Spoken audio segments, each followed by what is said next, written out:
Welcome back to Bay Sunday. There are 4 basic elements when it comes to the alchemy of cooking: salt, fat, acid, and heat. My next guest worked at Chez Panisse, that famous restaurant here. Samin Nosrat, the author of a new cookbook called Salt, Fat, Acid, and Heat, Mastering the Elements of Good Cooking. Welcome to Bay Sunday. Oh, thanks for having me. I'm so excited to hear about your new book. I love to cook. I'm not saying I'm a great cook, but I truly am amazed by what you're trying to do in this book, inspiring people to cook even though they might not have that much experience. Yeah, you know, it sort of is the manifesto. It's the distillation of my philosophy. And I didn't know how to cook when I walked into Chez Panisse, which is really an American institution. And over the course of a couple of years in the kitchen there, this was the sort of philosophy that I formulated, because the menu there changes every day. Mm-hmm. And I didn't know anything. And this was sort of, I realized this was how all the chefs navigated their way through the kitchen, because they don't use recipes and cookbooks. They sort of just know how to cook everything every day when they come in. It's almost instinctual. Yeah, it's your, like, I think of it as the 4 points on the compass guiding you through the kitchen. Yeah. Tell us how you got started, because you were a student at UC Berkeley and you somehow ended up at Chez Panisse. Tell us about that. Pretty much everything good in my life comes from a letter that I wrote. So I had a boyfriend when I was a student, and we saved up our money for 7 months to eat at Chez Panisse restaurant. Wow. And it was a really incredible meal, and the dessert was chocolate souffle. And when the server brought it, she said, "Oh, have you ever had souffle before?" Mm-hmm.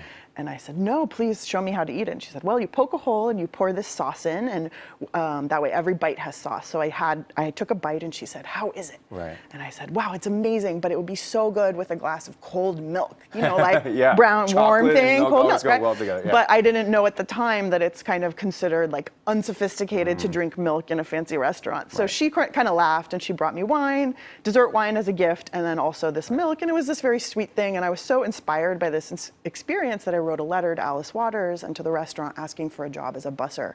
Right. And I brought it in, and they hired me on the spot. I think they were very desperate, but the woman who was doing the hiring was the souffle lady. And so she recognized me and she gave me a job.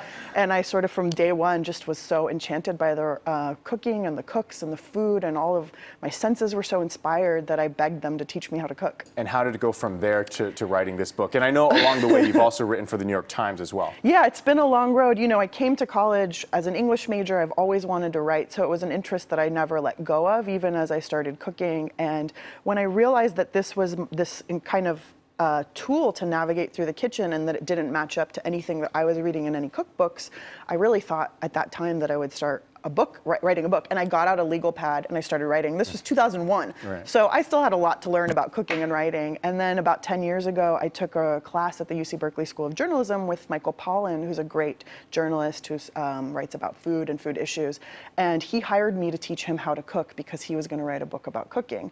So as I was teaching him, he noticed my obsession with these 4 elements, and he encouraged me to turn it into a curriculum and then into a book. So yeah, it's been a great road. What else can we find in this book? Because I was kind of perusing through it. It's kind of like 2 books. Yeah, one thing I noticed was there was a recipe for mayonnaise. Oh yeah, there's everything in there. So the idea is, if you can learn how to use these 4 basic elements, you can do anything and make anything taste good. And there's something for everyone. If you've never, you know, I didn't know the difference between parsley and cilantro when I started cooking. So big difference there, yeah. So I sort of, you know, I'm trying to speak to everyone, but even people who have been really serious home cooks and even professional cooks for a long time have told me that they've learned from it. So there's some basic science.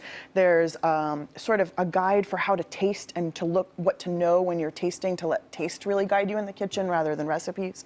And just cues to help you understand what it is that's happening. Right. You know, my mother-in-law is an excellent cook, and I watch her cook, and I try to emulate some of or copy some of the recipes, but it really comes down to, I think, practice, because you kind of figure out, all right, how much salt do I need to put in, or certain types of meat you want to cook at a higher temperature.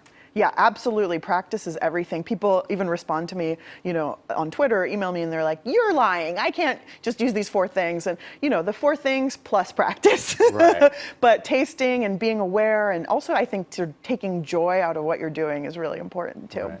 And for the New York Times, when you write these pieces, are you focusing sometimes on, what exactly are you focusing on? I do 2 kinds of stories for them. So I love food as a pathway into culture and into how we relate to each other as humans.